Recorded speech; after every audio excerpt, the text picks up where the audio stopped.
اعوذ باللہ من الشیطان الرجیم۔ پناہ مانگتا ہوں میں اللہ کی شیطان مردود سے۔ بسم اللہ الرحمن الرحیم۔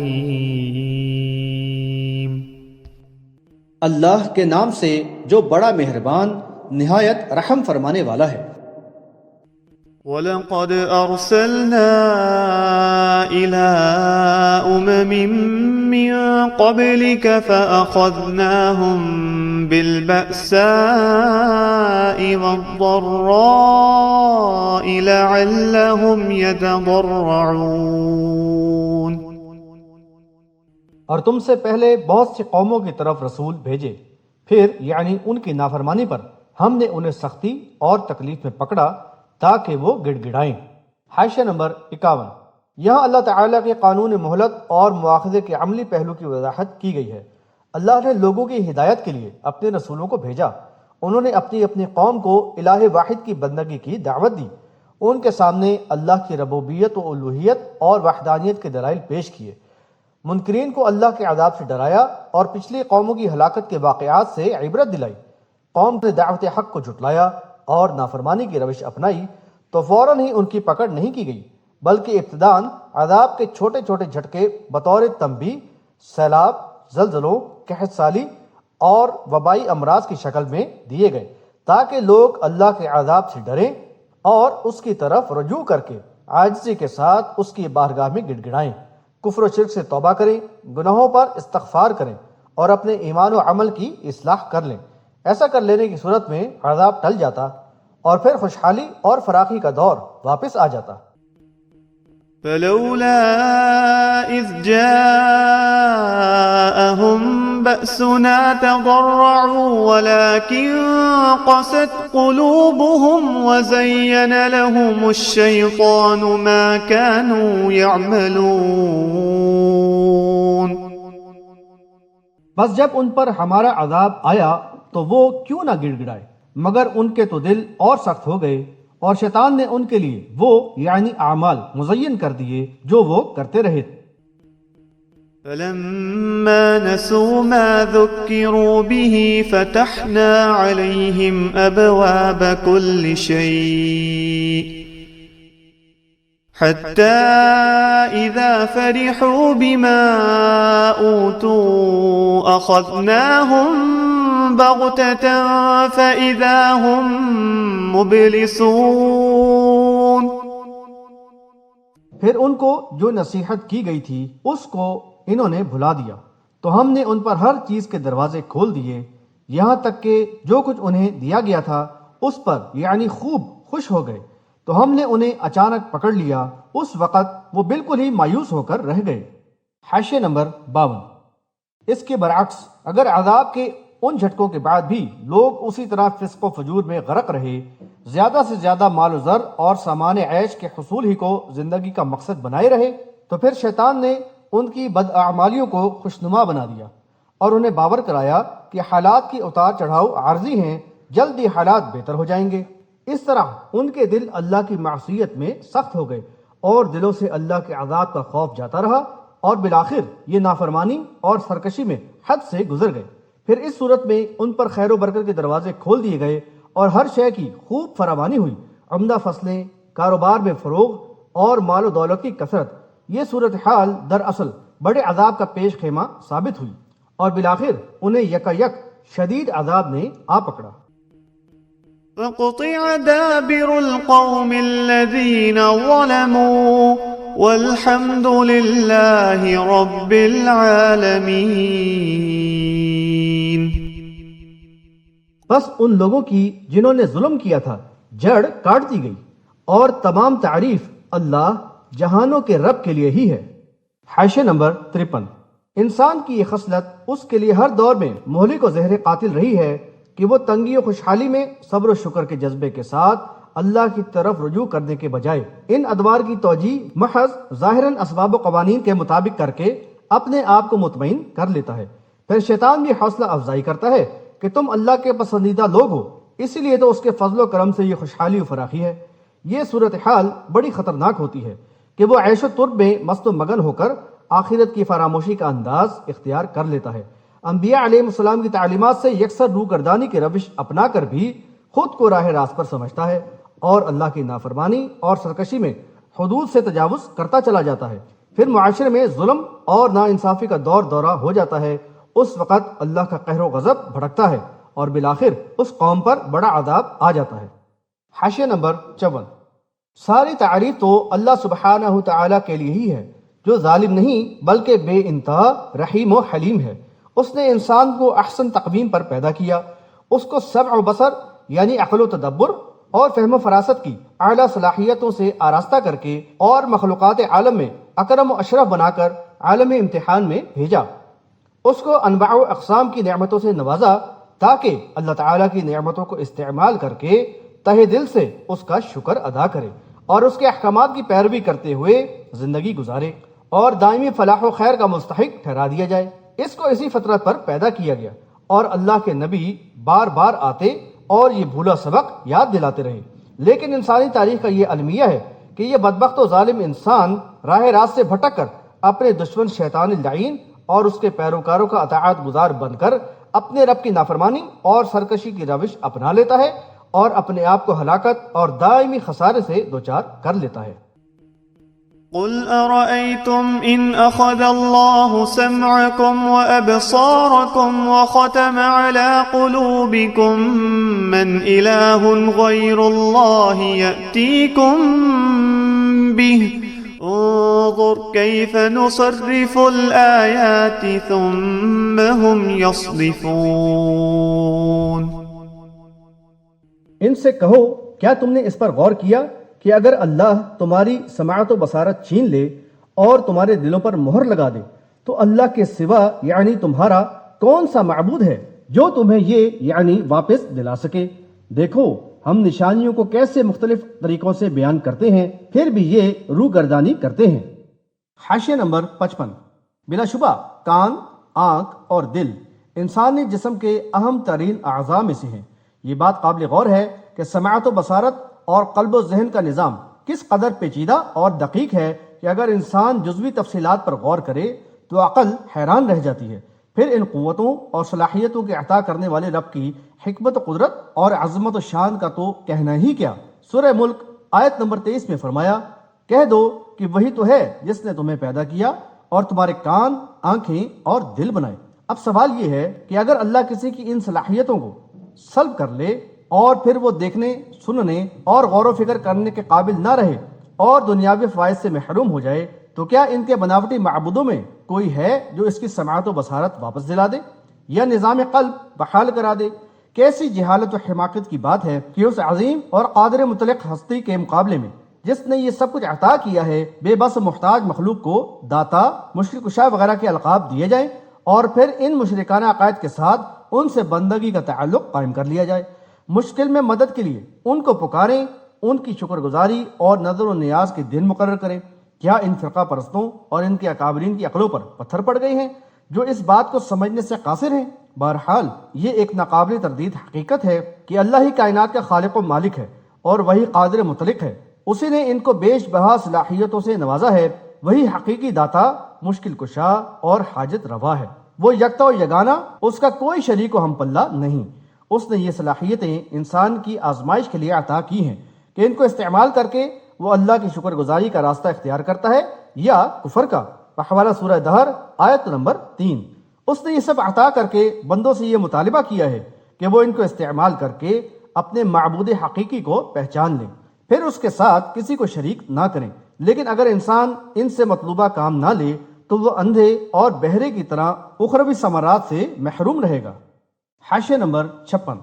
حق کے دلائل اور کائنات کی نشانیوں کو کھول کھول کر مختلف انداز میں بیان کر دیا گیا ہے تاکہ ہر سننے اور غور کرنے والا ان کو سمجھ کر ایمان لا سکے۔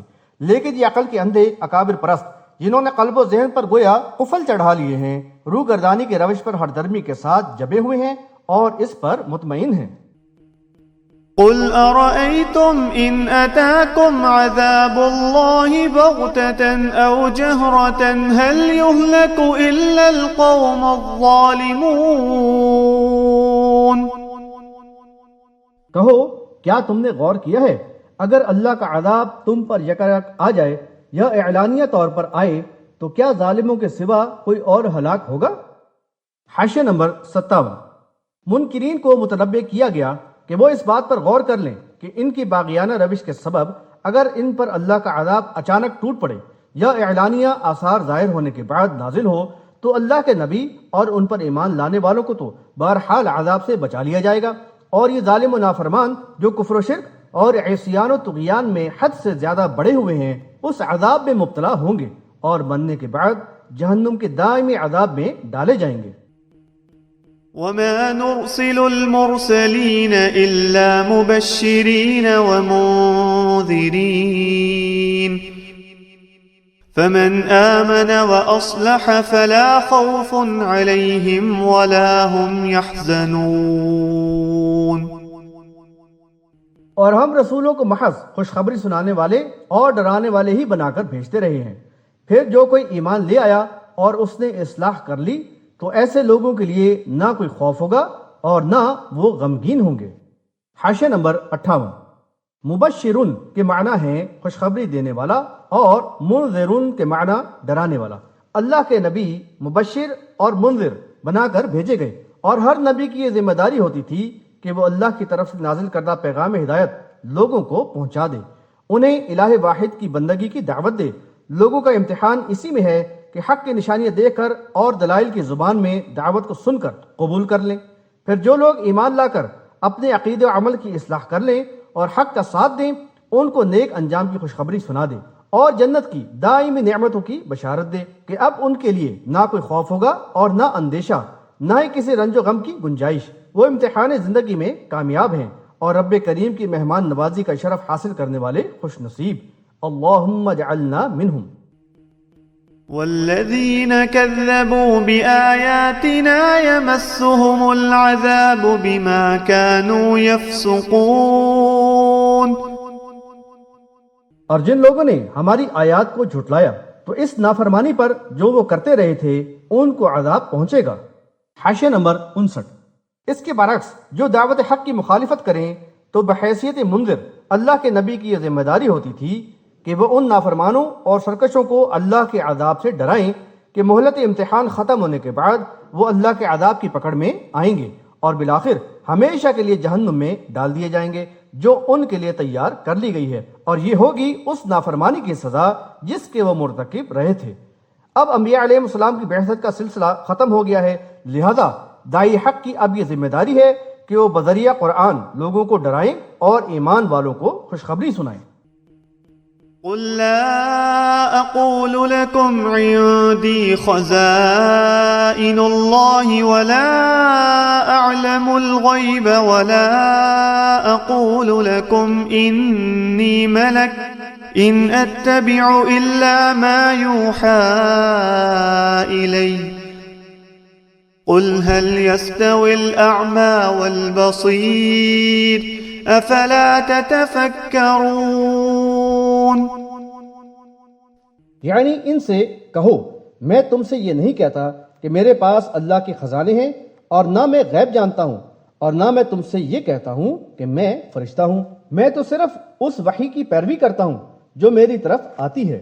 کہو کہ کیا نابینا اور بینا برابر ہوتے ہیں؟ کیا تم فکر نہیں کرتے؟ حاشیہ نمبر 60۔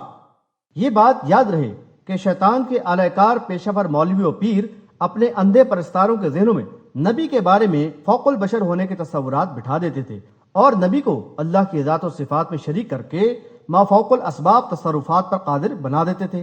پھر ان کا یہ عقیدہ ہوتا کہ وہ خرق عادت امور سر انجام دے سکتا ہے، مثلا غیب کی باتیں بتانا کہ رحم مادر میں بیٹا ہے یا بیٹی، پلک جھپکتے بڑے بڑے امور سر انجام دینا، بگڑی بنا دینا، مصیبت ٹال دینا، بغیر ذرائع گزشتہ واقعات اور آئندہ ہونے والے حالات سے مطلع کر دینا وغیرہ۔ چنانچہ کفار مکہ نبی صلی اللہ علیہ وسلم سے ایسے ہی مافوق الاسباب باتوں کے تقاضے کیا کرتے تھے اور نبی صلی اللہ علیہ وسلم کے بشری خصائل پر اعتراض کرتے تھے۔ یہاں ایسے ہی اعتراضات کا مکمل ازالہ کیا جا رہا ہے۔ فرمایا کہ یعنی اے نبی تم ان کو بتاؤ کہ میں تم سے نہیں کہتا کہ میں اللہ تعالیٰ کے خزانوں کا مالک ہوں جو تمہاری خواہش کے مطابق ایسے معجزانہ کام کر دکھاؤں جن کو دیکھ کر تم فوراً ہی ایمان لے آؤ۔ میں عالم الغیب بھی نہیں ہوں کہ مستقبل میں ہونے والی باتیں تمہارے سامنے بیان کر دوں یا تمہیں قیامت کے بارے میں بتا دوں کہ کب واقع ہوگی، نہ ہی میں یہ کہتا ہوں کہ میں تکوینی امور سر انجام دینے والا یعنی نوری مخلوق فرشتہ ہوں۔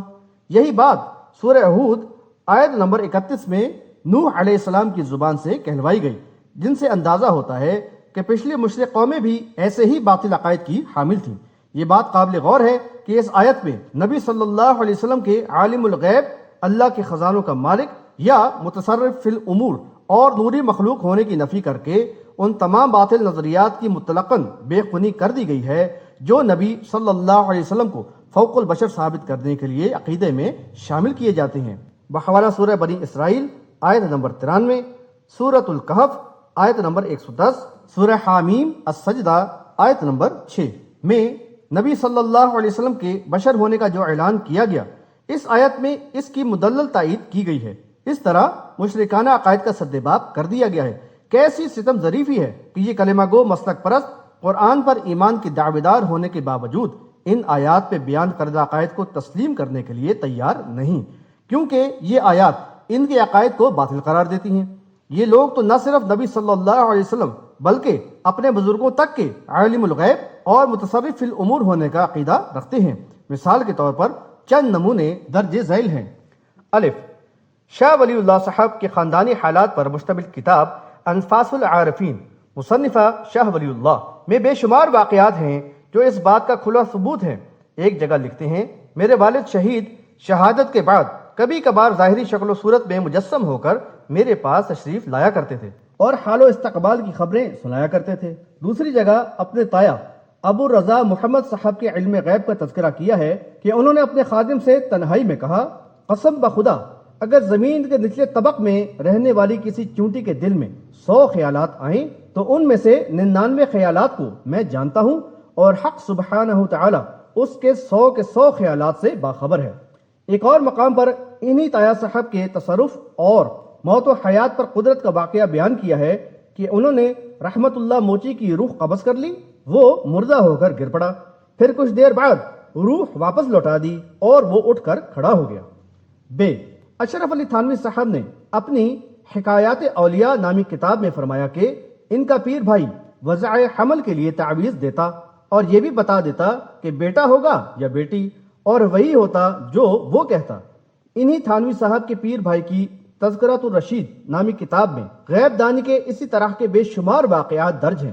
پیر امداد اللہ صرف لوٹے میں پانی پی کر بتا دیتے کہ جس قبر کی مٹی سے یہ لوٹا بنا ہے اس قبر کو عذاب ہو رہا ہے۔ جیم، یوسف بن نوری صاحب نے اپنے والد کی وفات پر رسالے البینات رجب 1395 ہجری میں ایک مضمون بصائر و عبر کے عنوان سے لکھا، جس میں اپنی پھوپھی کے خوارق و کرامات کا ذکر کرتے ہوئے فرمایا کہ انہوں نے 65 سال قبل اپنے بھائی یعنی یوسف بن نوری کے والد صاحب سے کہا کہ تمہاری عمر 100 سال ہے۔ یوسف بن نوری صاحب کا بیان ہے کہ وہ صاحب خوارق و کرامات تھی، واردات و احوال غریبہ طاری ہوتے تھے، اس حالت میں جو بات کہتی تھی یقینی ہوتی تھی۔ بحوالہ صفحہ نمبر 13۔ اب یہ بات قابل غور ہے کہ کیا ان واقعات سے ان قرآنی آیات یعنی سورۃ الفرقان آیت نمبر 3، سورۃ النمل آیت نمبر 65، سورہ لقمان آیت نمبر 34 کی تردید تکذیب نہیں ہوتی؟ طوالت کے خوف سے یہاں چند واقعات ہی درج کیے ہیں، اور وہ بھی اس گروہ کے جو زبان سے ان باطل عقائد کا انکاری ہے، وگرنہ اقراری فرقے اور مختلف فرقوں کے اکابرین کے مکتوبات و ملفوظات ایسے واقعات سے بھرے ہوئے ہیں۔ مقام فکر ہے کہ کیا ان اکابرین اور ان کے پرستاروں کے عقائد کتاب اللہ کے ساتھ مذاق نہیں؟ حاشیہ نمبر 61۔ نبی صلی اللہ علیہ وسلم سے یہ وضاحت کروانے کے بعد کہ میں اس بات پر قادر نہیں کہ غیب کی باتیں بتاؤں یا ما فوق الاسباب تکوینی امور سر انجام دوں، مزید کہلوایا گیا کہ میرے پاس اللہ تعالیٰ کے جو پیغامات و احکامات بذریعہ وحی آتے ہیں میں وہی تمہیں سناتا ہوں اور خود بھی انہی کی پیروی کرتا ہوں۔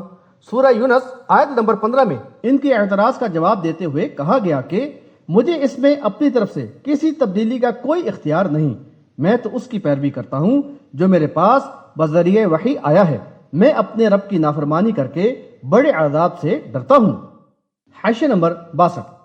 مزید بتایا گیا کہ مجھے وحی کی رہنمائی و ہدایت حاصل ہے اور جن باتوں کا علم مجھے وحی کے ذریعے عطا کیا گیا ہے ان کی شہادت میرے لیے عینی شہادت کی طرح ہے، لہذا میرے اور تمہارے درمیان ایسا ہی فرق ہے جیسا کہ بینا اور نابینا کے درمیان، لہذا ذرا غور و فکر سے کام لو اور شہادت حق سے منہ نہ موڑو۔